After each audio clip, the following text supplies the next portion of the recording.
Alô.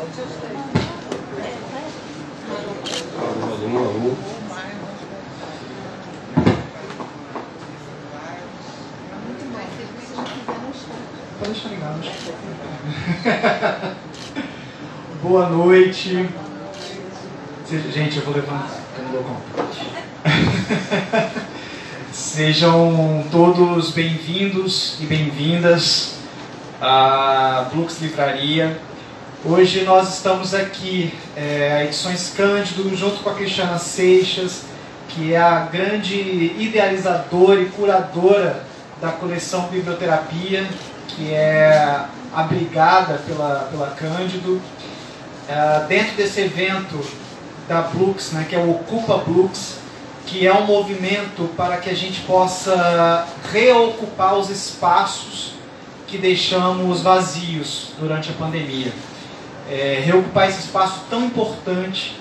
O espaço da livraria, ele é um verdadeiro espaço de tribuna, é um dos espaços mais democráticos que nós temos, um espaço de debate de ideias, de encontro de pessoas diferentes, de diferentes tribos. Então, quero, em nome da Blux, agradecer a presença de vocês e, em nome da Cândido, agradecer a acolhida da Blux. Então, sejam bem-vindos, vamos aplaudir isso aí. A Cristiana Seixas, ela quase dispensa apresentações. Biblioterapeuta, uma pessoa de uma importância imensa, que talvez nem ela entenda a importância que ela possui dentro desse movimento, dentro do movimento da biblioterapia, e que traz tantas pessoas importantes e interessantes, sensíveis junto com ela. E é um prazer sempre estar junto com você, é um prazer sempre ouvi-la. Por isso, quando a gente chamou para um bate-papo, eu falei com ela até hoje, assim, Cris, na verdade, sim, não é bem um bate-papo, porque é você que vai falar. Mas nós vamos começar essa conversa primeiro apresentando os 3 lançamentos. Em primeiro lugar, o CAIS, né, Biblioterapia CAIS de Sopros Vitais, que foi um livro que nós lançamos online e que é o primeiro momento que nós temos a possibilidade de ter ele presencialmente. E as 2 antologias, uma delas foi também publicada online, que é o Quintais da Biblioterapia, mas essas 2 antologias que foram lançadas entre 2021 e 2022, que é o Quintais da Biblioterapia 2 e o Canteiros, que são duas propostas diferentes, também uma ideia que a Cris teve. O Canteiros é a antologia que já é a 7ª? A 7ª antologia de criação literária de tanto biblioterapeutas como pessoas que participam do círculo, clientes da Cris, amigos, pessoas que estão ligados à biblioterapia. E Quintais da Biblioterapia é um projeto de relatos de experiências para quem atua com a biblioterapia. Então são várias pessoas, também muito orientadas pela Cris para o desenvolvimento desses relatos. E nós estamos no 2º volume dessa coleção, dessa série. E espero que tenha uma vida longa, porque também ele tem grande importância para a disseminação e para que as pessoas entendam de fato do que se trata a biblioterapia, do que se trata esse trabalho tão importante. Bom, Cris, eu vou ficar à vontade, quem estiver chegando em 2 lugares aqui. A livraria também, gente, depois que tiver, tem lugares ali, tem o puff do setor infantil, então tem mais cadeiras também. Eu vou convidar então a Cris para poder começar essa conversa. Ao final, fica aberto para quem quiser também fazer perguntas ou comentários, então fiquem à vontade e eu passo a palavra então a você. Obrigada, Jean. Boa noite a todos. É preciso prezar a coragem das sementes, apodrecer para inaugurar o fruto. Isso é a primeira página do livro Flora, de Bartolomeu Campos de Queiroz, E eu estou vendo aqui um jardim tão florido, não é? De amigos, de livros, esses que são os nossos nutrientes, né? E das nossas próprias produções. Então é uma alegria muito grande, agradeço muito a presença de todos vocês, eu diria que é um olhar regador dos nossos jardins, né? Então quero agradecer muito a Glux por esse campo dos encontros, né? Como diz o Vinícius de Moraes, a vida é a arte do encontro. E esse nome ocupa, tem uma força, né? Uma força de resistência, muita alegria de abraçar pessoas que até então eu só conhecia através das telas. Que energia maravilhosa, não é? A energia do abraço, do encontro. Quero agradecer muito ao Jean, que é uma parceria que já tem 5 anos, né, Jean? Começou em 2017, quando eu o encontrei, eu já tinha publicado 2 antologias. Foi a Gavetas Acesas, em 2015, e Relíquias, em 2016. Aí conheci o Jean, ele que teve a ideia de fazer a coleção Biblioterapia, que é como se fosse uma casa editorial para as nossas produções. E como é que nasceram, né, as antologias? Eu considero que a escrita é a culminação do processo da biblioterapia. É curioso que hoje já muita gente sabe o que é. Alguém aqui nunca ouviu falar de biblioterapia? Não? Então, é curioso porque em 2016 eu fiz um encontro de biblioterapia. O título era assim: Biblioterapia, que história é essa? Naquela época pouca gente ouvia falar, apesar de já sentir na prática, né? É nada mais do que a vocação terapêutica da literatura. E se vocês estão aqui numa livraria, possivelmente vocês são o próprio testemunho do quanto um livro pode tanto acolher aquelas angústias que a gente não consegue nomear, quanto abrir novas possibilidades, provocar releituras, e é um caminho de uma revolução sensível, porque nós adoecemos por conta de ficarmos apegados a algumas palavras, a algumas leituras, a alguns traumas, e nós todos somos tão diferentes, mas nós nos encontramos nos extremos. Então, tanto nos estados mais profundos, mais de angústia, de tristeza, de desamparo, né, de luto, de perdas, quanto na fome, na ânsia de transcendência, de beleza. E eu queria trazer uma imagem que me marcou muito. A gente está aí sofrendo uma guerra, né, que impacta no mundo todo, e hoje a gente está muito próximo de quem está longe, né, através das mídias.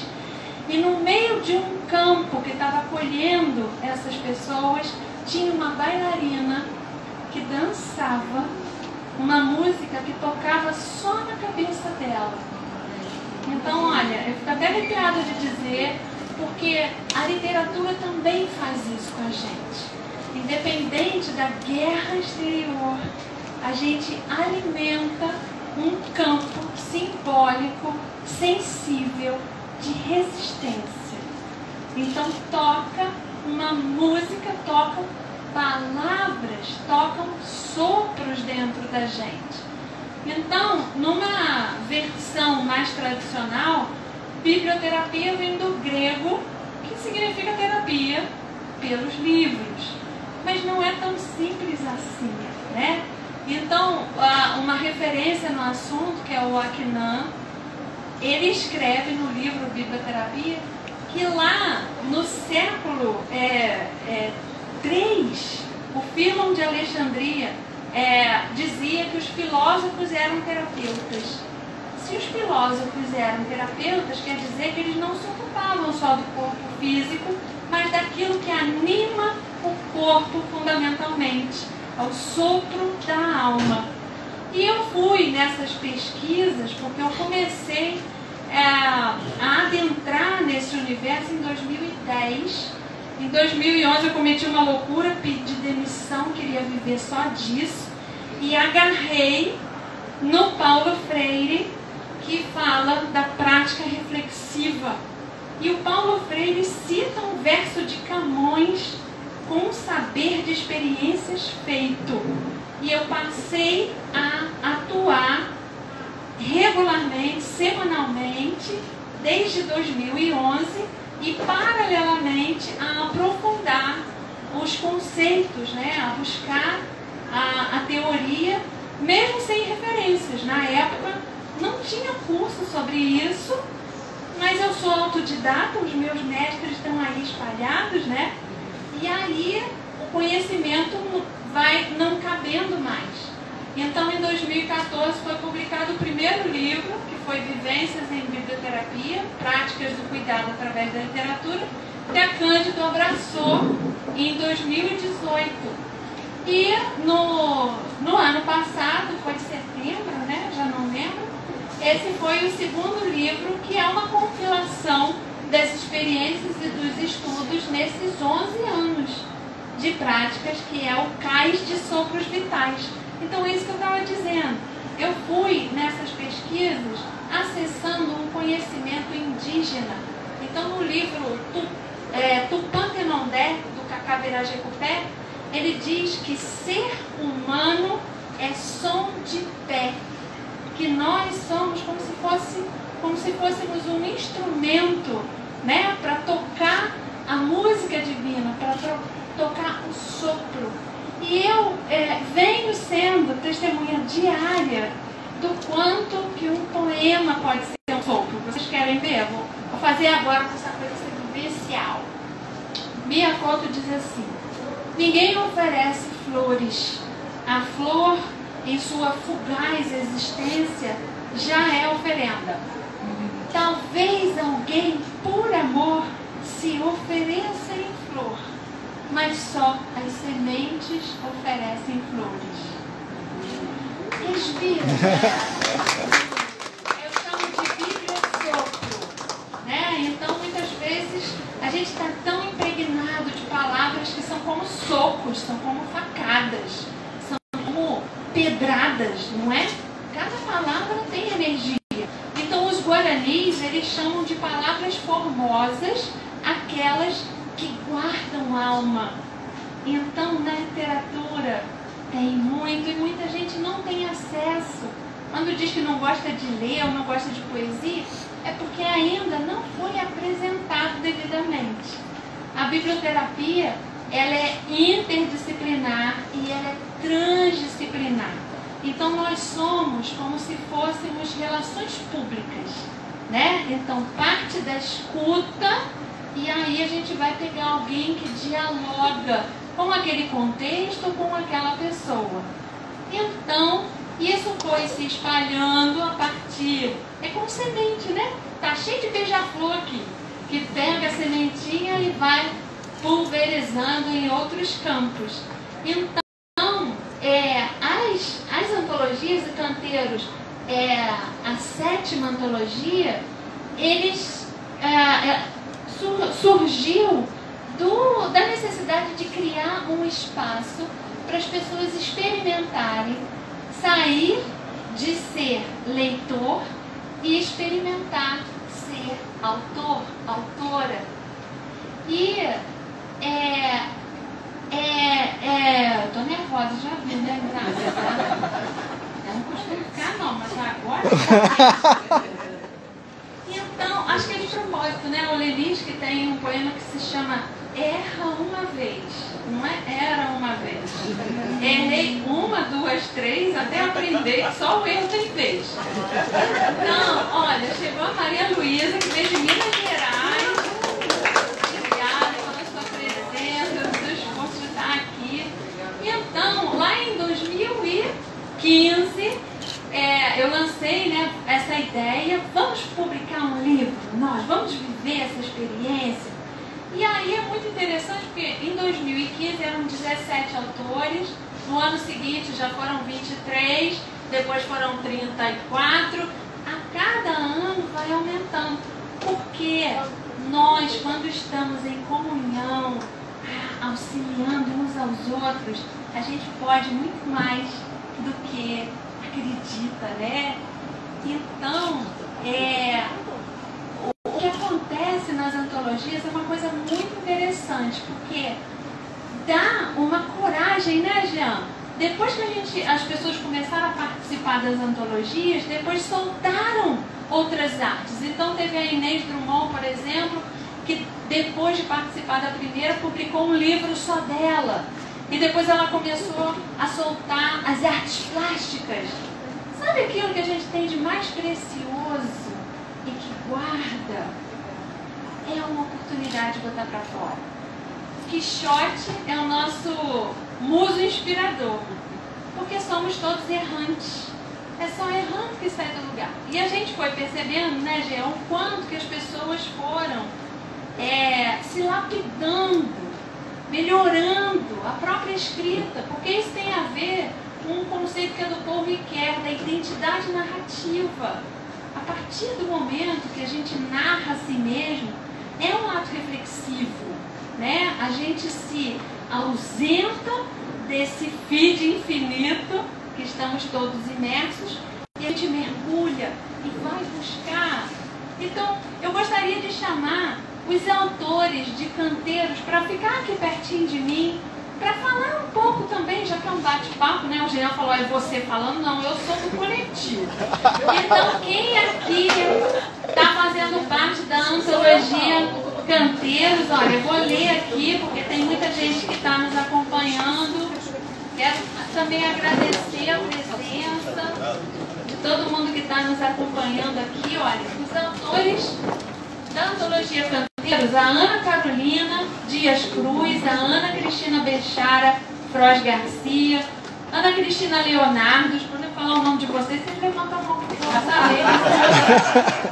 Ana Margarida Pereira Pinto, Ana Santinho Soares, Andréa Nogueira, Ângela Pupim, Brígida Neta de Freitas, Camila Alferes, Carmen Luísa Barros, Cristina Ramos, eu, Cristina Fernandes Santos, Dani Schubnel.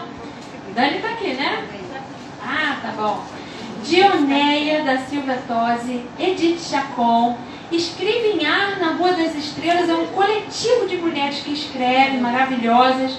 Fabiana Correia, Gilce Mac, Elô Vilas Boas, Inês Drummond, Jéssica Câmara, Leila Lima, Lourdes Maria, Luciana Elbaine, Luciana Zócoli, Rocha, Marta Estima Escodro, Mônica Moire, é assim? Ah, acertei.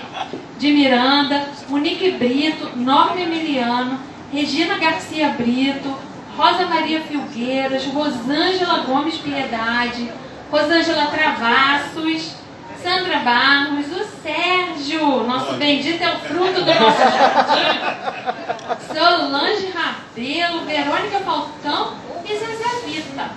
Então, vejam aí, quem é que gostaria de dizer, como é que é participar? Porque a gente lendo o conjunto é bonito, porque a gente vê... o Lucas está pedindo para ele ficar mais pertinho, ficar mais pertinho. Eu já ouvi dizer uma vez que quando a gente fica bem juntinho, o mal não chega. Então vamos aproveitar. Então, olhando assim, né, o conjunto, é tão bonito de ver, porque a gente vê do vaso de Teresa, da Marta. Quem não tem em casa um objeto que guarda a memória de um amor? No caso da Marta, foi o amor da mãe. E aí, se aquele objeto guarda aquela história, um livro pode guardar esse amor, essa memória, até quando a gente não estiver mais aqui. Tem pessoas que têm um texto que é um olhar do Alberto Caeiro, do Fernando Pessoa, sabe? Pensar é estar doente dos olhos. Então são pessoas que botam a lupa nesses milagres do dia a dia que só os poetas veem e fazem esse serviço de nos mostrar esses jardins, não é? Então, passo a palavra para quem quiser. Quem gostaria de dizer? Eu. Já que sou único, né? Estou muito feliz aqui. E, contando um pouco da história, né? Eu devo agradecer a Cristina, minha esposa, primeiro, porque foi ela que me introduziu na contação de histórias e na biblioterapia. E no Grupo Viva também. Né? Então, depois a Cristiana Seixas, que ela nos incentivou a escrever. E aí comecei a escrever, né? Participei já de 3 antologias e entrei em outras antologias de Recife, Pernambuco. Então já fui à frente. E faço parte de uma associação que chama-se APAL, Associação Pan-Americana de Letras e Artes. Também, né? E isso foi uma abertura que ela me deu. E já estou preparado. Fora do que nós conversamos com outras pessoas, incentivamos na leitura. Então agradeço muito, obrigado. Né? E a oportunidade que tenho com o Viva também, com o professor que está aqui em México. Também assisti algumas aulas dele, mas de forma assim isolada, né? Não foi um curso. Então agradeço muito por esse caminho novo que estou ligando, porque eu sou engenheiro, aposentado, então era meio quadrado, né? Agora é um pouquinho mais aberto. Né?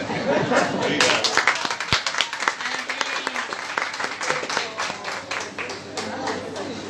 Aproveitem, mulheres.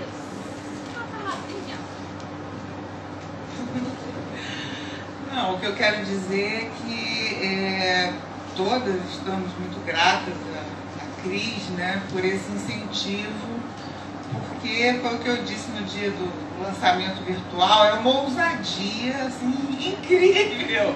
Né? Eu jamais podia imaginar que eu ia escrever alguma coisa assim, num livro. Né? Então, assim, eu estou muito feliz, acho que todos estamos, né? E todos estamos, porque é uma coisa assim, é uma alegria muito grande poder participar desse grupo.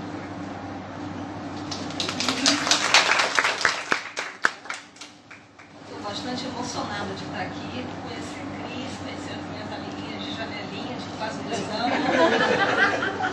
Bem feliz mesmo. Embora não esteja morando no Rio, por coincidência esse mês eu estou aqui, foi menos difícil, porque chegar do recreio aqui foi um pouquinho longe. Né? E foi uma grande oportunidade, né, que essa pandemia acabou trazendo. Né? Obrigada a todos. Isso que está acontecendo aqui, isso faz parte da biblioterapia, porque falar, colocar a voz na roda, eu aprendi com o meu grande mestre Francisco Gregório, ele falava nas oficinas dele, preenche o espaço com a sua voz. E quando eu fui para a oficina dele, ele me dava uma bronca, você fala assim, baixinho, não é? Então essa coisa da gente botar a voz no espaço, isso é um ato político. E cabe dizer, né, que estamos em março ainda, de celebração do empoderamento feminino. E olha, somando as 2 antologias, dá quanto, Gê? Quantas mulheres? Dá... Umas 50 por aí. Sim, mais ou menos 50 mulheres escrevendo.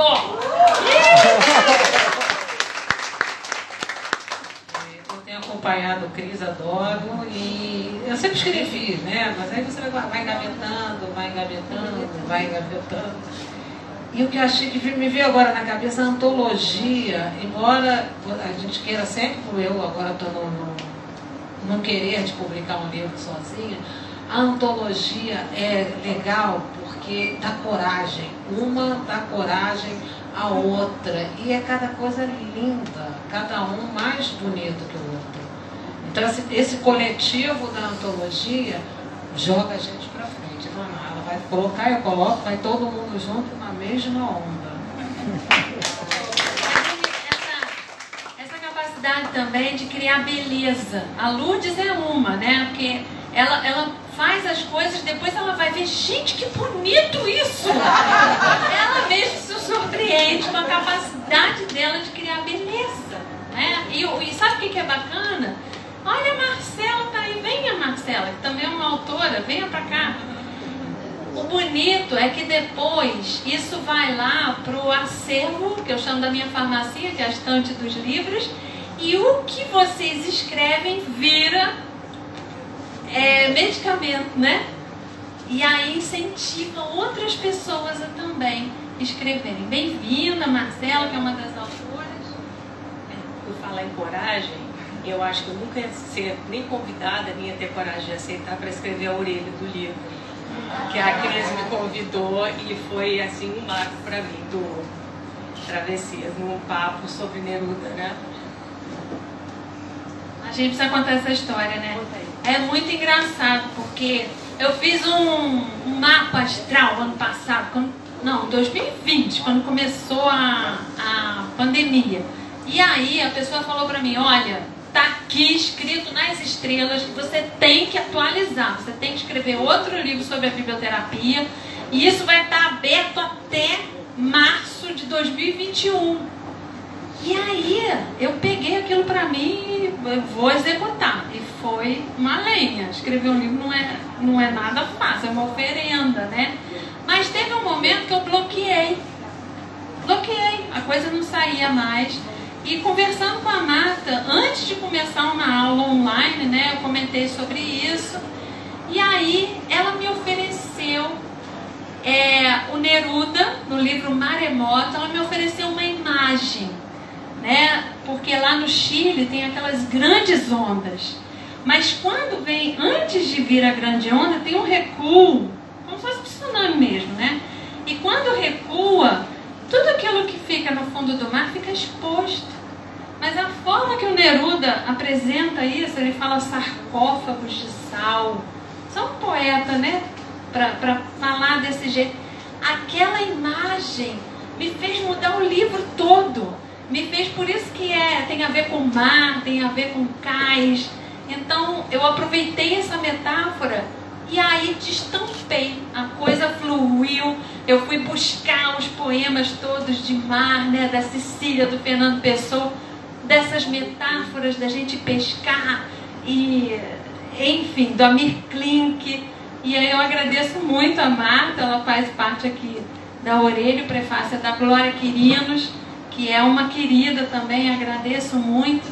E é uma emoção, né, gente? Eu falo assim, que é a honra de poder morar junto com as pessoas num livro, numa coleção, né? Agradeço muito também ao Francisco Gregório e a Regina Porto, que estão morando comigo no Quintais da Biblioterapia 2. Que eu já vou falar sobre ele, mas eu queria perguntar se alguém ainda quer falar. Oi, eu sou a Daniela e eu queria agradecer a Cris, porque para mim também estar aqui é um ato também de ousadia e de coragem. Eu falei para você que só hoje que eu fui convidar as pessoas para virem aqui. Minha tia ficou sabendo às 6 horas da tarde. E enfim, que Casa de Ferreira, espeto de pau, né?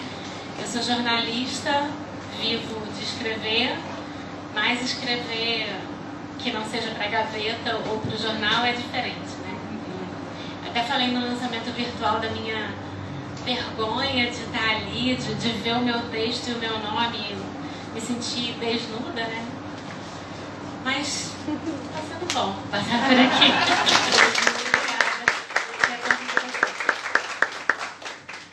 Obrigada, então podem ficar à vontade.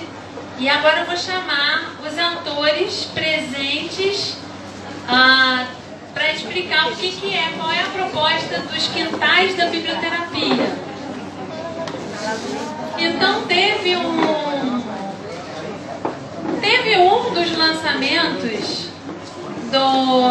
das antologias que o Jean falou assim: eu gostaria que as edições Cândido fossem referência na geração de conteúdo, né, no campo da biblioterapia. E aí eu fiquei pensando, nossa, se a gente já organiza as antologias livres, porque é livre, né?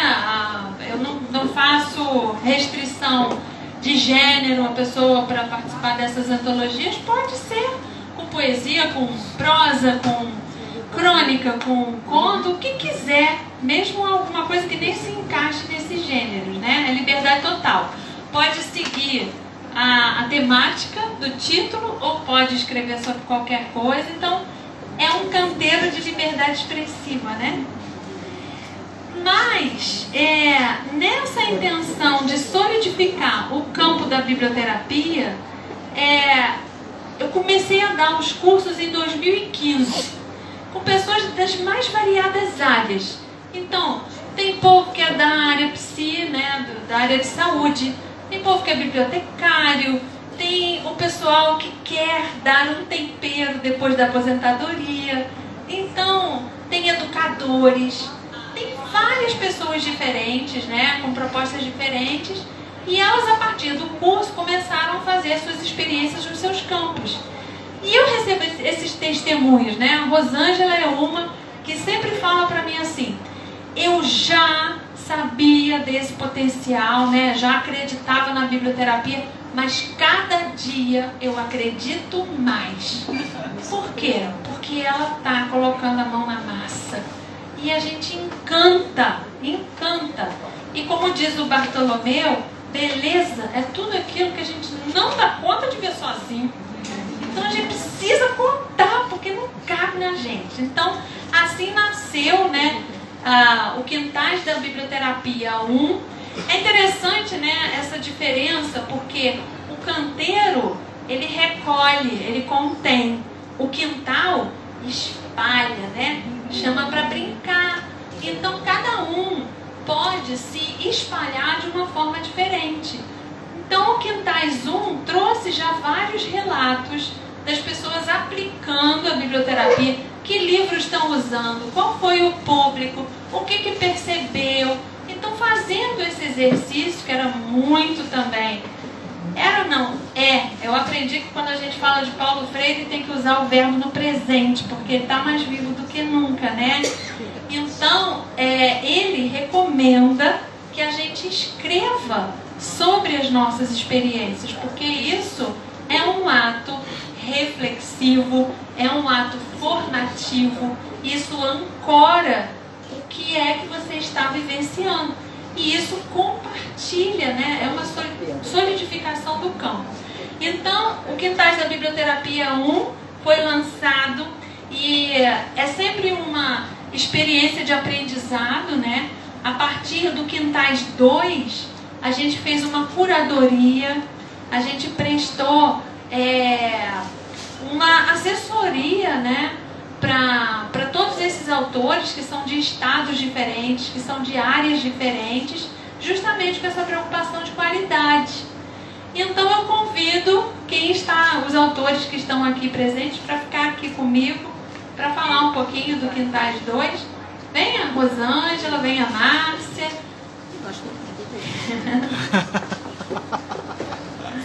Quem faz parte do Quintais 2? Vou ler aqui o nome dos autores.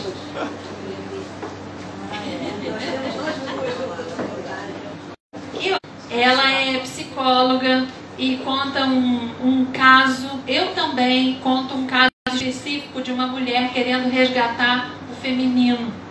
Porque nós mulheres tivemos que ir à luta e muitas vezes a gente perdeu o feminino. Então a gente está nesse resgate.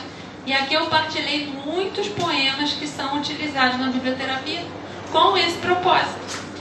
A Antônia Merilândia contou uma experiência com idosos, é a Bibliosênior, que é maravilhoso, que a gente fala que tem que ter muito espaço para escuta, porque a gente conta uma história e escuta 10. Então tem as especificidades de cada público, né? Então nada melhor do que quem está naquele campo partilhar os aprendizados. Porque o povo todo aqui é muito estudioso, faz curso, aprofunda, pratica, escreve sobre o que pratica, e isso é formação de conhecimento, né? Isso é uma forma de honrar os nossos ancestrais, porque a gente se dedica para fazer um jardim bonito, para gerar sementes boas, né? A Cláudia Antônio, que fala do sarau de biblioterapia, que foi muito curioso, porque a Cláudia, quando fez o primeiro curso comigo, ela já tinha um acervo assim, muito maior do que esse de terapia infantil que está aqui na livraria. Sabe quando a pessoa é uma amante e sabe assim, que quer usar aquilo, ainda não sabe como?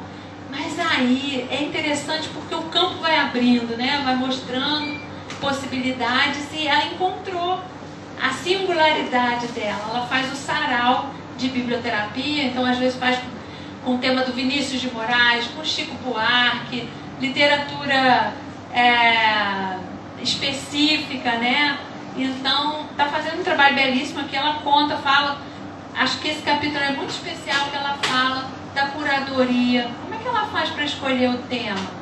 E ela faz uma reflexão bem interessante. Tem que ser um mergulho interno para ver o que está mobilizando ela e também uma percepção do que está sendo demandado no contexto. Porque, afinal, nós somos uma grande família, né?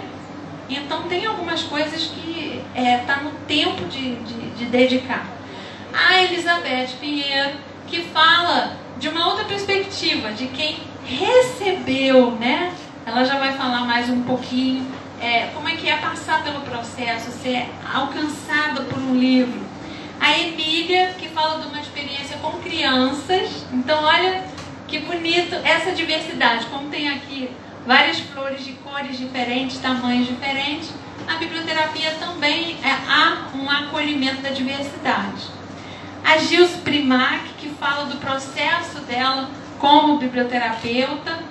Ivanilce, que faz um trabalho belíssimo em Lamim, uma cidade interior em Minas Gerais. Ela criou um espaço, né, que é a Casa dos Sonhos Leitura. E ela está fazendo uma revolução na cidade, né? Então é muito bonito o potencial de uma pessoa poder, através da literatura, fazer toda uma transformação social.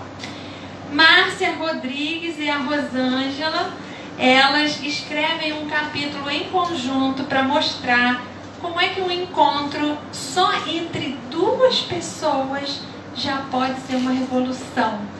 E a Rosângela faz um trabalho que eu tenho muita admiração e reverência. Ela é psicopedagoga, então faz parte do dia a dia dela lidar com crianças e adolescentes com dificuldade de aprendizagem, ou quando tem algum transtorno, ou quando tem, né, uma patologia, e ela é testemunha. Eu babo assim, né? Eu falo toda hora para ela, Rosângela, e ela conta para mim, eu fico aflita, porque eu quero contar para todo mundo. Ela escreve para inspirar, né, as outras pessoas que são dessa área, porque são saltos quânticos. É impressionante. E ela também faz um trabalho no Grupo Alívio, que é uma clínica de tratamento, como é que é? Saúde mental e dependência química, e também é uma revolução pelo afeto, pela escuta, pelo potencial das histórias, né? E ela conta aqui essa experiência. A Sandra Ronca, que é a nossa querida também autora e ilustradora, que é a prova viva, né? Que tem um livro dela, que eu tenho um amigo, que é um livro essencial no acervo de todo biblioterapeuta, que é um livro criado para processar a morte do filho. E é de uma beleza. Então parece que a beleza e a sensibilidade são um salvo-conduto para tocar em certas dores que são muito profundas, né? Então é como se fosse um colo em palavras, e ajuda muita gente, né? A Tatiana Deconto, que é uma psicóloga que faz intervenção nas escolas e usa os contos, que também a biblioterapia abraça tudo, né? Então, literatura infantil e juvenil, literatura brasileira, estrangeira e contos. Então, é esse material literário que é o veículo do cuidado, né? A Tereza Roberta Rodrigues e a Taline Leivo também têm uma atuação profunda de pessoas encaminhadas no SUS por um grau alto de depressão, de pânico. Então elas fazem um trabalho com a literatura especificamente nessas patologias, e é belíssimo. E aqui elas contam um relato das adaptações que foram necessárias nesse tempo de pandemia, né? Que tanta coisa parou e elas não pararam. Então, como elas fizeram isso? Elas partiram dessa experiência. Então, eu pediria uma salva de palmas assim, para essas representantes, né, Muita gente gostaria de estar aqui. Eu mando um beijo assim, para todos que estão nos acompanhando aí virtualmente. E passo a palavra para vocês. Boa noite. Para mim é uma alegria estar aqui. Esse povo da biblioterapia é um povo assim, do afeto, né? Do aconchego. E, bom, eu descobri a biblioterapia, estava até comentando ainda há pouco com meus filhos ali no café, ali na UF, que eu conheci a Cris num curso que eu estava fazendo, e eu achei a Cris uma figura, porque, gente, a gente tinha assim mais ou menos umas 2 horas, 3 horas de aula, por exemplo, e ela citava vários autores, e eu fui ficando encantada, e aquele diálogo com os autores, né, trazia a gente a presença, né, e tinha esse poder assim, de mudar, né, o estado que a gente estava. Então eu fui ficando encantada até que eu descobri que ela praticava biblioterapia, e ela ofereceu um curso e eu fui logo fazer o curso, né? Gostei muito do curso e me reconheci muito no curso, assim, porque eu sou professora de artes cênicas. Então eu vi muito da biblioterapia nas aulas que eu praticava com os alunos, né? E, bom, aí deixa eu então dar um pulo e falar do Quintais 1. No Quintais 1 eu fiz um relato mais ou menos dessa experiência da biblioterapia com as artes cênicas. E tem uma coisa que eu achei meio inusitada, que até pra mim foi, de reconhecer que a biblioterapia a gente pode fazer em qualquer lugar. Não tem um espaço específico. Eu vou trabalhar com a biblioterapia na biblioteca, no meu consultório, na escola. Não tem. Porque nesse Quintais 1 eu narro uma experiência de biblioterapia no enterro, no velório, no cemitério. E foi uma experiência assim muito emocionante, né, com as pessoas que estavam envolvidas, que participaram, essa questão do livro enquanto via de mudança de estado, né, emocional. E isso foi muito forte para mim nessa experiência, por isso que eu resolvi compartilhá-la no Quintais 1. Ai, eu amo esse homem, meu Deus, eu tô apaixonado por ele. O Guimarães foi o provocador nesse velório, porque estava trabalhando com os alunos meus do 9º ano, a gente estava trabalhando o teatro contemporâneo. E aí eu peguei alguns fragmentos do Grande Sertão Vereda, na verdade eu peguei não, 2 amigas minhas de língua portuguesa, uma que trabalhava na sala de leitura e a outra que pegava a turma para trabalhar com eles língua portuguesa, elas se juntaram e fizeram uma seleção de textos, de fragmentos do Grande Sertão Veredas. Me apresentaram, eu achei maravilhoso, e então nas aulas de artes cênicas eu fui propondo, né, fui apresentando aqueles fragmentos, porque trabalhar com fragmentos no teatro contemporâneo é uma vertente, né? O teatro contemporâneo ele propõe que você desenvolva espetáculos a partir de fragmentos e não de um texto na íntegra. Então eu trabalhei com outros fragmentos, mas eu percebi que o grupo ficou mais confortável com o Guimarães, que a gente partia do texto para improvisações. O Guimarães intimidade maior foi quem chamava ele de Rosa. E o Rosa. Bom, então, quer dizer, eles foram apresentados de várias formas, né? A minha amiga de sala de leitura, que no texto eu troquei o nome dela, no Quintais eu botei, nem lembro mais como é que eu chamei ela nesse Quintais, porque eu não quero citar o nome. Mas é uma pessoa maravilhosa, que era apaixonadíssima por livros, e ela fazia com o espaço da sala de leitura da escola um espaço encantador. Os alunos, os professores, a comunidade, todo mundo chegava lá, saía sempre com um livro na mão, todo feliz, né? Então ela fez umas oficinas com os alunos para apresentar o texto, para apresentar o Guimarães Rosa. E a professora da sala de aula, ela trabalhava as questões, né, gramaticais, as questões de concordância, tudo que estava no 9º ano, né, previsto lá para a língua portuguesa, ela foi desenvolvendo através do texto do Guimarães Rosa. E aí os alunos foram se inteirando dele, do Guimarães, foram se apaixonando por ele, e a gente começou então a encenar o texto. E aí a minha amiga de sala de leitura chegou para mim um dia, toda assim agitada, porque chegou a verba da prefeitura para ir no Salão do Livro, na Bienal, comprar livros, né? E ela, com uma lista enorme de Guimarães Rosa, ela falou assim: Beth, o que está acontecendo aqui? Tem uma fila de gente esperando para pegar o livro do Guimarães, os livros do Guimarães Rosa, né?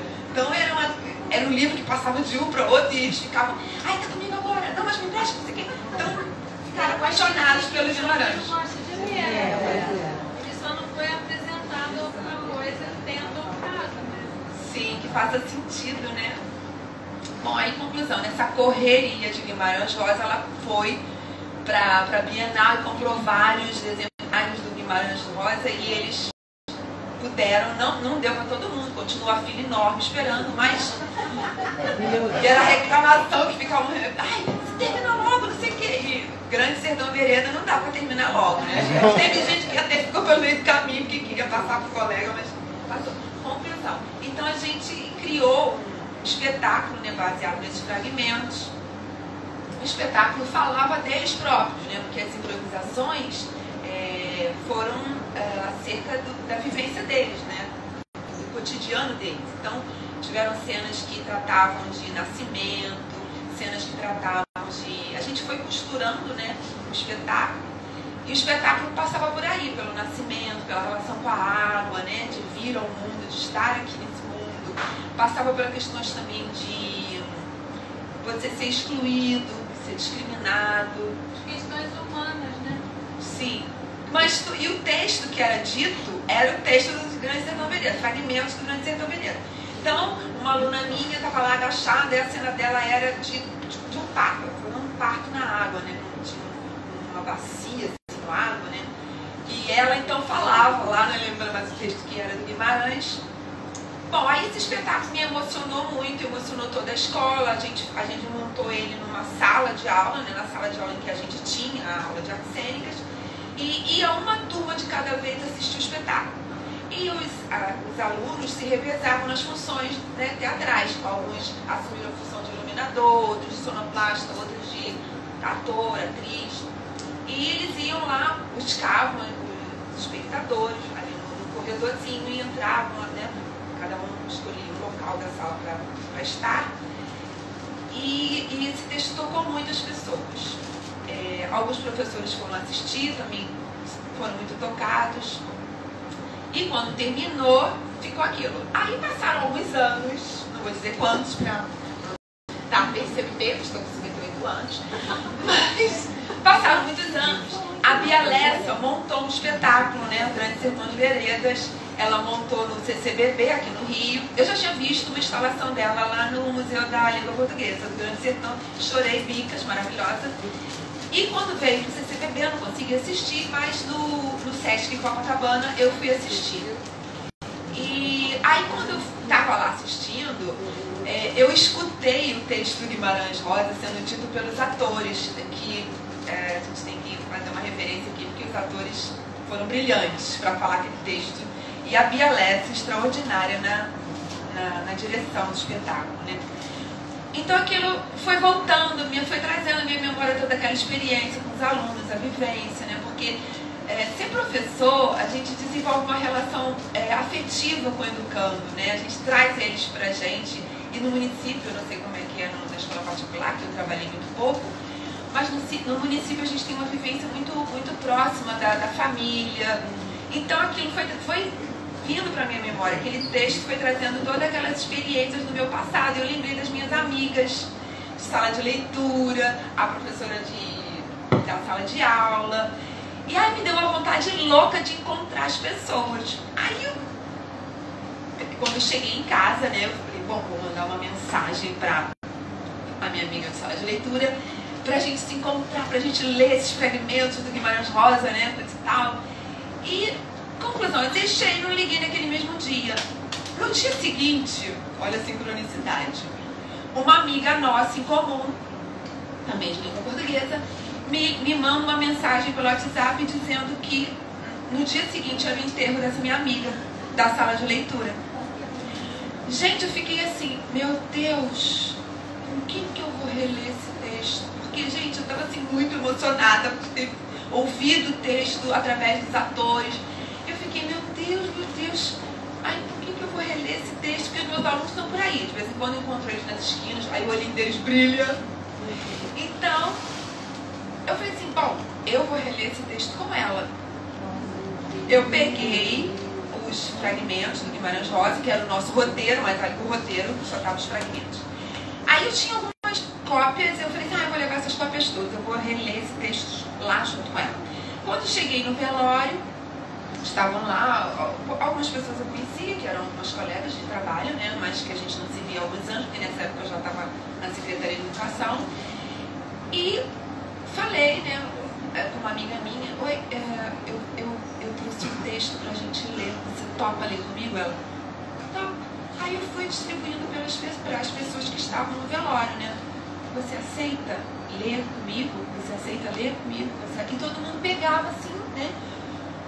Aí eu comecei a ler, falei o primeiro texto e naturalmente as pessoas foram falando o texto, cada um lia um fragmento, repetia que já tinha lido e repetia, foi lido. Aí aquilo foi tomando conta, né, do ambiente, foi tomando conta, foi acalentando os nossos corações e a gente encerrava com uma frase do Guimarães, que eu acho que vocês devem conhecer, mesmo quem nunca leu O Grande Sertão, essa frase é muito famosa, ele diz assim, e era a frase que encerrava o espetáculo: as pessoas não morrem, ficam encantadas. E terminamos.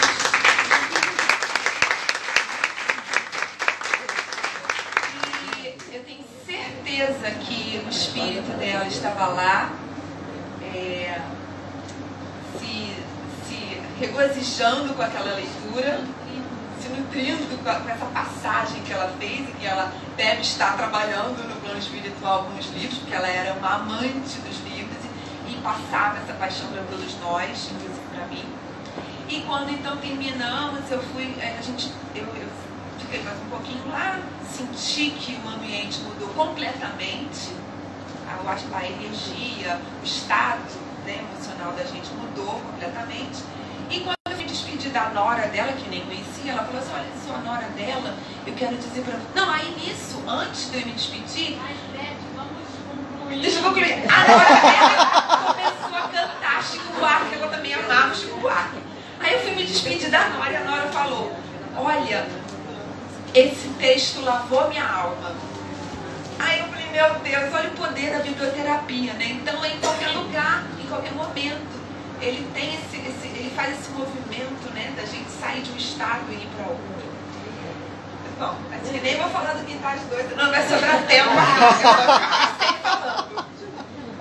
Obrigada, Beth. Eu quero destacar dessa experiência que a Beth trouxe o que é a leitura profunda, né? Então, tem até um livro recente aí da Marianne Wolff, que é Os Desafios da Leitura na Era Digital. Porque todos nós sabemos que o novo normal é ler por cima. E isso faz com que a gente, na verdade, não tenha essa experiência que ela relatou, né? Então a gente lê cada vez mais, mas fica na superficialidade. E ela traz essa preocupação, porque nós somos testemunhas disso, né? Qual é a nossa capacidade de manter a atenção em alguma coisa? A gente vai passando e nunca faz a pausa para ter a reflexão, para ter as associações. E isso vai fazendo com que quem escreve também comece a reduzir o conteúdo, porque sabe que a gente não vai dedicar muito tempo. E ela traz essa preocupação de justamente a importância da leitura, a importância dessas experiências, diz respeito à evolução da nossa espécie, né? Que é a capacidade de pensar, de ter análise crítica das coisas, que nos protege também das muitas manipulações que estão por aí. Então, esse trabalho da biblioterapia, quando eu li esse livro, a gente fez encontro do grupo de estudos, a gente viu que esse nosso movimento é antídoto para tudo isso.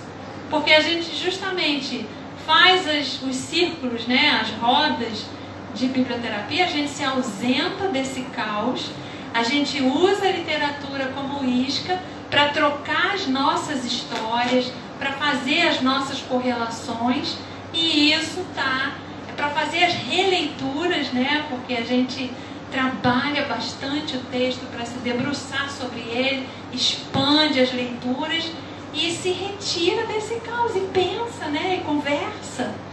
E essa experiência eu acho fantástica. A Beth conta isso tudo no Quintais da Biblioterapia 1. E agora eu vou convidar aqui as meninas para falar um pouquinho. Boa noite. Estou super emocionada de reencontrar as pessoas que eu não vi há algum tempo e conhecer as pessoas que, como nós falamos, só conseguimos ver na telinha. O trabalho com a biblioterapia reformulou todo o meu trabalho. Tá? Eu trabalho com a biblioterapia como recurso terapêutico em 2 clínicas, né? Uma é de transtorno de aprendizagem e a outra mais para transtorno mental e dependência química. E eu fui ficando surpresa. E eu dizia isso para a Cristiana: olha, apesar de a gente saber da importância da biblioterapia, como ela é um fenômeno, a cada dia que passa eu me surpreendo como é que consegue tirar a pessoa da inércia, como é que a pessoa consegue voar. Então nesses quintais eu trabalho também com surdos, com pessoas surdas, e eu faço um trabalho em língua de sinais com a biblioterapia. Então nesse trabalho, no Quintais, eu falo sobre a bilica chorona, que porque essa pergunta é muito constante. Se uma pessoa que não sabe ler vai se interessar pela biblioterapia, né? Então, essa surda em questão, ela tem dificuldade com a língua portuguesa, né? É um outro trabalho linguístico que a gente faz, mas eu fiquei surpresa com a emoção dela ao perceber todas as figuras da bilica chorona. A cada imagem, ela ia se transformando.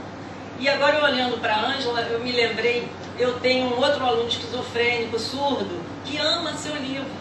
Eu já fiz um trabalho em Campo São Bento, um trabalho belíssimo, e ele ficou surpreso de como ele pode percorrer aqueles lugares. Pegue lá o seu livro. Foi um trabalho belíssimo. Foi um trabalho belíssimo. Você com seu pai fazendo, e ele tem uma história semelhante, e mexeu muito com ele. Desculpa, não era para você chorar, era para você... Mas essa emoção rega o nosso jardim. A Bilica Chorona, o livro que a Rosângela falou, tem uma frase assim: a lágrima é a água que o amor derrama quando precisa ser visto. E a Ângela é uma pessoa maravilhosa, uma grande contadora de histórias. Ontem foi o dia do contador de histórias, está aqui o nosso grande mestre, vários contadores. A Ângela é minha professora de yoga, é da Yoga do Riso, e ela escreveu esse livro para guardar o amor ao Papito, que fez a passagem, e é a menina Yogini e o Papito Milagres, um livro ilustrado pelo Zeca Damaso. É um livro que me faz chorar também, é maravilhoso. Não quer vir para cá? Vem, minha mulher. É muita emoção, né? Então, quantos e quantos livros aqui existem para partilhar essa emoção que nos toca e que nos une, né? Então, na biblioterapia é isso que faz o nosso vínculo, é a coragem de mostrar a nossa fragilidade, né? Estamos todos juntos no mesmo barco. Então, é um livro belíssimo, é para todas as idades. E olha como é bonito, né? É uma pessoa da Bibliofamília, que eu chamo, que é quem se aproxima. Tem aqui a Margarete Amaral também, que é autora de vários livros biblioterapêuticos, A Garrafa e a Rolha. Tem o mais recente, me lembra o nome? O Homem do Castelo, A Menina do Pé Preto. Então, que bonito. Então, é um trabalho que, tá vendo? A gente vai se fortalecendo e vai evocando as histórias. A Rosângela também vai lançar um livro aí que está no prelo, Paráguas. Uma história belíssima e que também é para homenagear a mãe dela, Dona Aurora. Olha que nome lindo, né? Então, olha que espiral das emoções, do fazer, né? Diz o Levinsky que agir é a sabedoria suprema. Então não é pensar nem projetar. Está aqui, os livros estão nascendo, estão no prelo, a gente deixa o Jean louco de tanta demanda. Né, Jean? Então, diga lá. Eu estava falando sobre a revolução do meu trabalho como recurso terapêutico, porque eu já trabalhava com leitura. Sou professora de letras, psicopedagoga, já trabalhava com leitura. Mas é um tipo de leitura diferente, que a gente não está no círculo. A biblioterapia, você faz parte do momento. Quando você trabalha em círculo, né, de leitura, você está ali no meio. Todas as emoções, identificações, catarse, todas estão juntas com você. E você vive com o grupo. Você cresce com o grupo, você sofre com o grupo. Na clínica Artrevo, que é o trabalho com transtorno, distúrbio de aprendizagem, transtorno de dificuldade de aprendizagem, o trabalho é mais individual ou em dupla. Mas eu iniciei um trabalho com as famílias, e foi um trabalho belíssimo, foi a partir do Menino Nito, e o trabalho foi crescendo. Né? Eu vou falando os livros, vocês lembrem dos autores, porque eu acabo... Sônia Rosa. E através do Menino Nito, teve um crescimento muito grande, não só na relação familiar, como desenvolvimento da aprendizagem da criança. E a Ângela Pupim hoje não veio, que tem um trabalho belíssimo feito a partir do livro da Ângela Pupim, de uma aluna com deficiência intelectual, que nós nem sabíamos que ela era escritora, e ela, a partir de um livro, Trem das Flores, da Ângela Pupim, olha, tô de candinho, né? Através de um livro... O Trem das Flores... Ai, meu Deus. Tô voltando a ser livreiro. Nós percebemos que ela era uma escritora. Fã da Ângela, escreveu um livro belíssimo, parafraseando o livro da Ângela, ela também circulou num trem de amigos e pessoas que subiam e desciam no trem. Então é um trabalho belíssimo. Já na clínica, no Grupo Alívio, Instituto Grupo Alívio, que é uma clínica de saúde mental e dependência química, o trabalho é com um círculo maior. Né? São, em média, 12 homens. Alguns internados, outros no hospital dia, e outros que fazem um trabalho assim, vão só uma vez ou outra, só para passar o dia.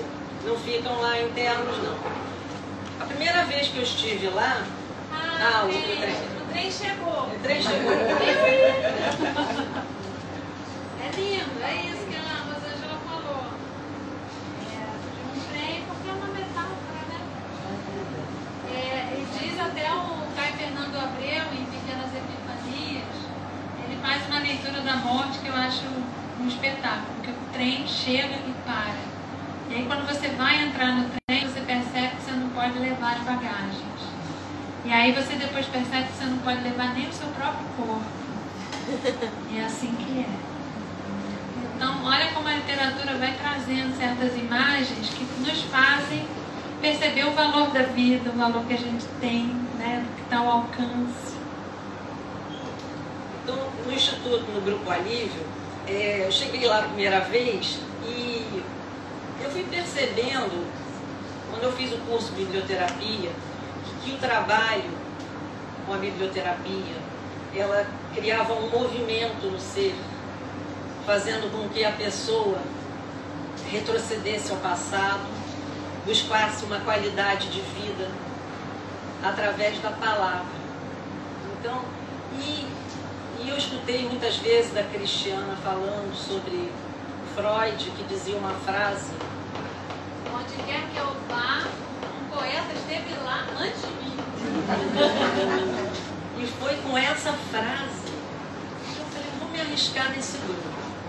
E fui muito bem acolhida, porque o diretor, ele apoiou a ideia, acreditou, e fui a primeira vez, eu pensei, tenho que ir muito bem acompanhada. Eram 12 homens, eu tenho que ter muito bem acompanhada. E aí, fui com quem? Com Bartolomeu Campos de Queiroz. Fui para a infância. Eu nem pensei duas vezes, eu falei, vou para a infância. agarrei Cecília Meirelles para um Renova-te no Espírito, e aquilo transcendeu, foi uma coisa maravilhosa. E não só gostaram, mas como se identificaram com a palavra.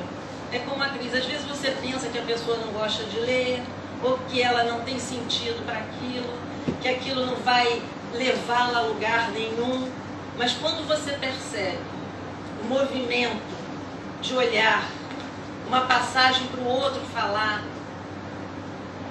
um levante de corpo, você percebe que a palavra está mexendo.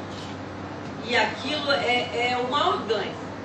Então, eu queria falar dos autores que são assim, tem alguns autores que são os principais, né? Então, você falou Leminski, quando você abre Leminski, vai uma turma inteira.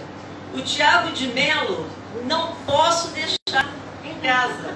Todas as vezes eu tenho que levar o Tiago de Mello, porque são frases recolhidas do Tiago. Eu tive um chão. Todos têm certeza. Eu nem preciso continuar. Quando eu digo eu tive um chão, metade já está falando, saboreando aquelas palavras. Então, o trabalho tem sido muito harmonioso. Nós já fizemos pesquisas para saber o quanto aquilo tem melhorado na adicção, como eles estão se sentindo a partir dali, o efeito que isso tem, que reverbera. Nós temos até em gravação, né, Cris? Uma gravação de como o trabalho reverbera, como aquilo traz felicidade. São momentos de respiros. O trabalho dentro da clínica, a terapia comportamental, e quando nós chegamos no círculo de biblioterapia, no espaço que é designado para o trabalho, é a hora de respirar. Então é a hora de ceder, deixar o coração falar, e não falar somente que você é um adicto ou que você tem esse transtorno, mas que você é uma pessoa. Então, quando ele lê um poeta que já passou por aquilo que ele está vivendo naquele momento, ele se identifica. E aí, aquela angústia que talvez, muitas das vezes, você não sabe nomear, aquilo flui. E a pessoa se sente muito leve. É o que mais falo, olha, eu saí daqui leve. E aí nós fizemos também, a partir da biblioterapia, nós fazemos umas dinâmicas que a gente chama de bibliodinâmicas. Tá? Sempre criamos, eu tenho uma amiga arteterapeuta que me ajuda muito, e ela sempre vai me falando, não, faz assim, faz esse jogo. Então, a partir da leitura, nós criamos as bibliodinâmicas. Tem sido um trabalho muito prazeroso, e o crescimento maior tem sido meu, porque eu estou realmente perplexa com a capacidade do envolvimento de uma palavra pode levar ao ser, o crescimento que a pessoa pode chegar. Boa noite. Falando em amizade, nós temos um texto que é nosso, nós somos amigas há 50 anos. Opa! Nasceram juntas. Quase isso. E quando nós sempre fomos apaixonadas por livro, quando nós éramos jovens, a gente lia livros e sentava para falar sobre o livro, conversar sobre o livro. Sempre fizemos isso, era um hábito nosso. E conhecemos a biblioterapia, fizemos o curso juntos, somos apaixonadas pela biblioterapia, sendo que ela é psicopedagoga e eu sou arteterapeuta.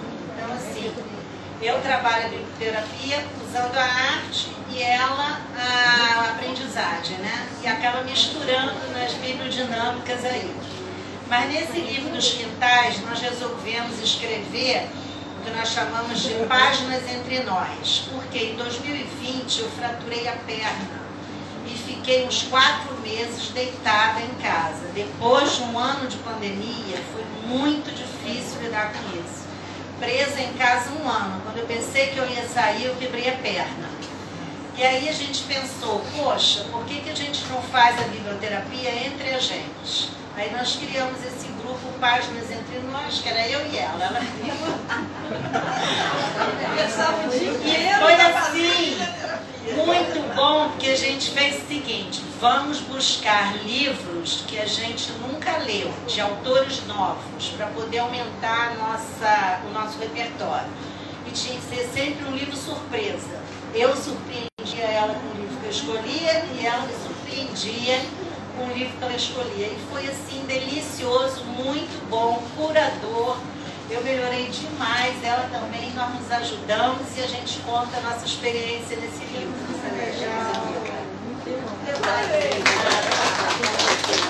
Uma amiga ficou sabendo que nós fazíamos. Aí disse assim, vocês não fazem, vocês estão cuidando de vocês, estão curando a alma, eu estou vivendo uma ansiedade. Eu falei, então tá, participa do grupo. Aí da dupla, participa da dupla. Aí ela falou, não, vou falar com fulana também. Então tá, participa também. E aí nós fizemos alguns momentos, né? E para ela gostou muito, né? Nós fizemos alguns momentos com ela. Mas foi uma ideia para nós continuarmos. Poxa, se a gente trabalha com outras pessoas, com o cuidado do ser, por que nós não vamos cuidar, né, da nossa alma também? E aí passamos bons momentos, né?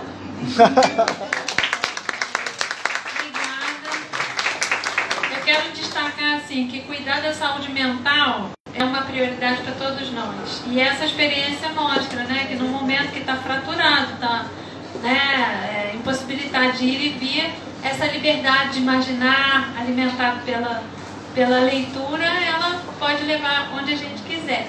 Eu gostaria de destacar o meu grande mestre Gregório. Ele veio aqui com o pé machucado, agradeço muito a presença. E a Regina Porto, que são duas pessoas.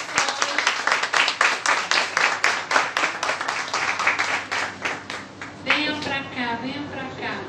São duas pessoas muito queridas, muito importantes nessa minha trajetória.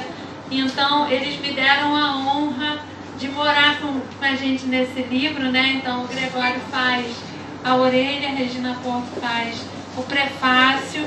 E eu quero aqui publicamente agradecer vocês. Vocês me deram sementes, me regaram. E olha como uma vai puxando outras, que vão puxando outras, né? Essa grande ideia. Então, passo a palavra para vocês desejarem.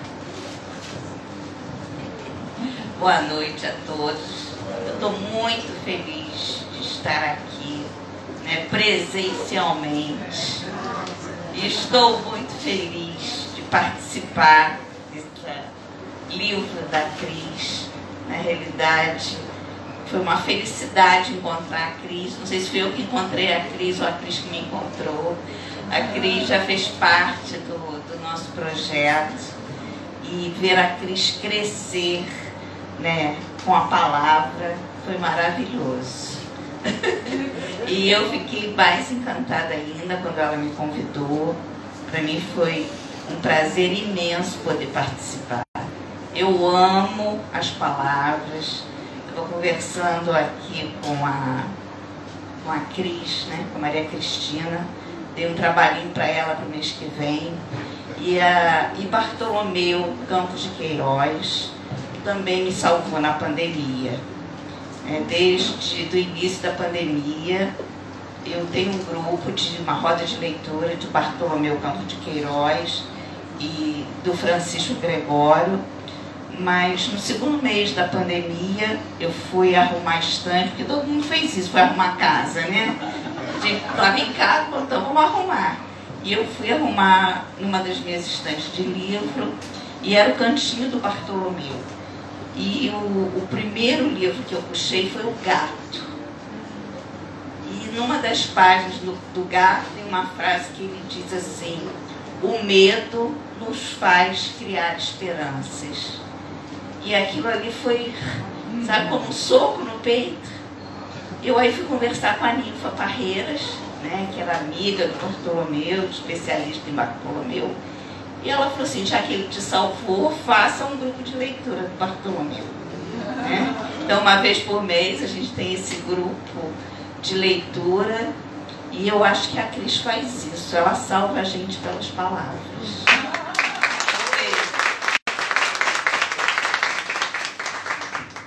Vou pedir para o Jean, tem um livro do mestre Gregório que é o Guardar no Coração. Eu vi na estante aí, se puder pegar pra gente mostrar. Diga, grande mestre. Tô de livreiro. O Jean tá ficando louco. É a primeira vez que a gente faz uma livraria, então a gente fala do livro e ele pega. Olha aqui, minha gente, se vocês não conhecem, esse livro é puro encantamento. Então, muitos e muitos leitores foram apresentados a esse universo encantado através dos avós, da oralidade. Então, a Rosângela falou, né? Ela não sabia ler, então, a leitura é recente, então, a oralidade nos acolhe a nossa ancestralidade. Então, diga, mestre.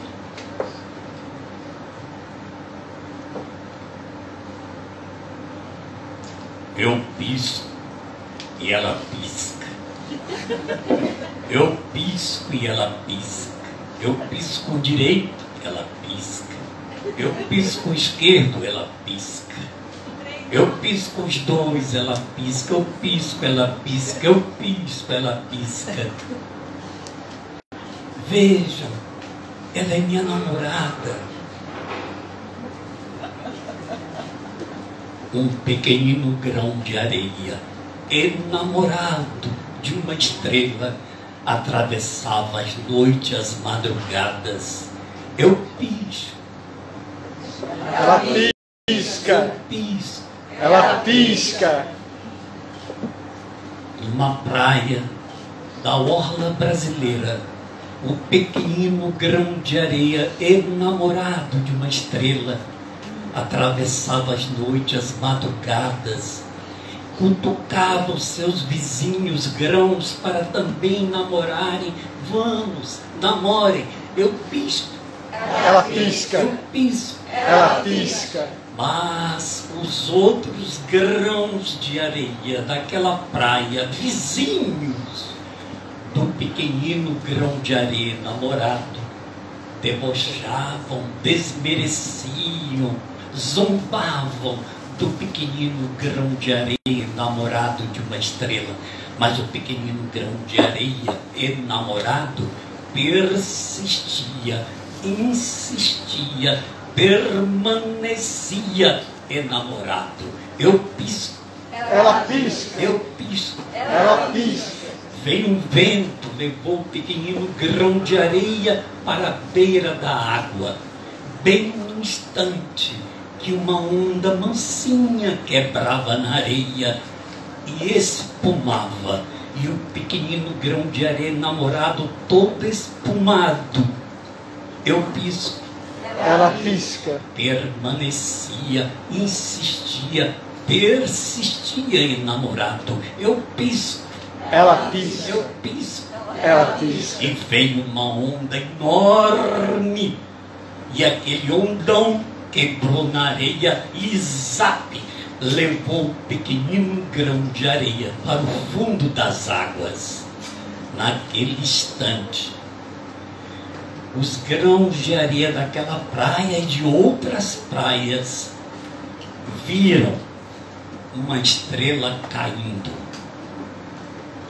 Por causa daquele pequenino grão de areia, enamorado de uma estrela, todos os grãos de areia do mundo, inclusive nós, podemos assistir até hoje o espetáculo de uma estrela cadente. Dizem que quem assiste a um espetáculo de uma estrela cadente pode fazer 3 pedidos que serão atendidos. Dizem, quem duvidar pode mergulhar e lá no fundo das águas vai encontrar a estrela do mar. O pequenino grão de areia, que é eterno sonhador, olhando o céu viu uma estrela, imaginou coisas de amor. Passaram anos, muitos anos, ela no céu e ele no mar. Dizem que anseio onde com elas encontrar. Se houve ou se não houve alguma coisa entre eles dois, ninguém pode até hoje afirmar. O certo é que depois, muito depois, apareceu a estrela do mar.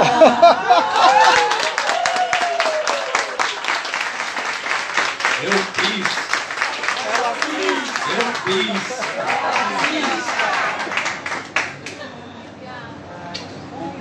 Eu tenho a orelha, escrevi para a querida Estrela do Mar, que tem a minha profunda admiração, mas eu sou envergonhado com a escrita. Mas eu queria dizer na orelha o que minha avó disse para nós crianças, na cozinha lá de casa. Minha avó disse: meus netos, quando as mulheres reúnem as virtudes, sabedoria, solidariedade, coragem, a boniteza da vida, a contemplação, quando as mulheres reúnem as virtudes, as mulheres são despudораdas.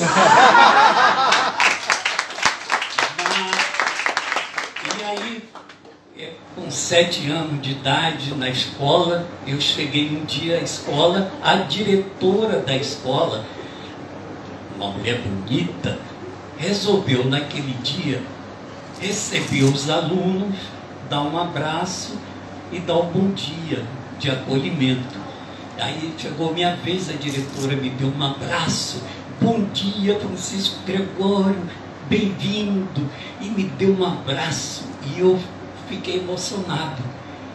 Aí eu lembrei da minha avó e eu disse: professor, eu quero lhe dizer uma coisa, a senhora é tão despudorada.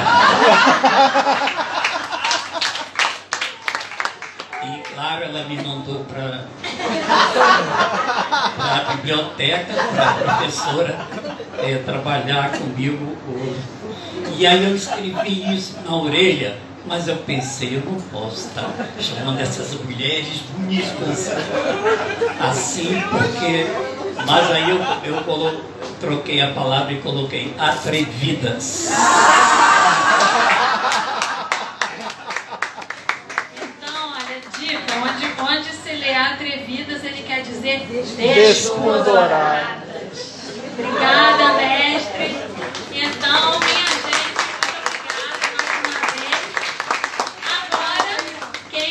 o livro, a gente vai aqui fazer as dedicatórias, então eu chamo os autores para a gente ficar aqui espalhado, puxem as cadeiras.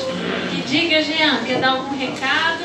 Só dar um recado, não final, né, mas agradecer mais uma vez a presença de todos aqui nessa noite. Eu sempre digo que um livro, ele é um legado. E não à toa que o slogan da Cândido é livros para o mundo, porque é nisso que eu acredito e é nisso que eu acho que é para isso que estão aí os livros, para serem lançados para o mundo, e eles são apenas objetos, né? Apenas um pedaço de papel, mas olha a riqueza que tem dentro de um pequenino grão de areia. A riqueza que tem aqui dentro. E quero agradecer imensamente a você. Bom, é isso, gente. Compartilhem esse momento. Muito obrigado. Nós temos um garçom que está aí servindo uma água, um refrigerante. Fiquem à vontade.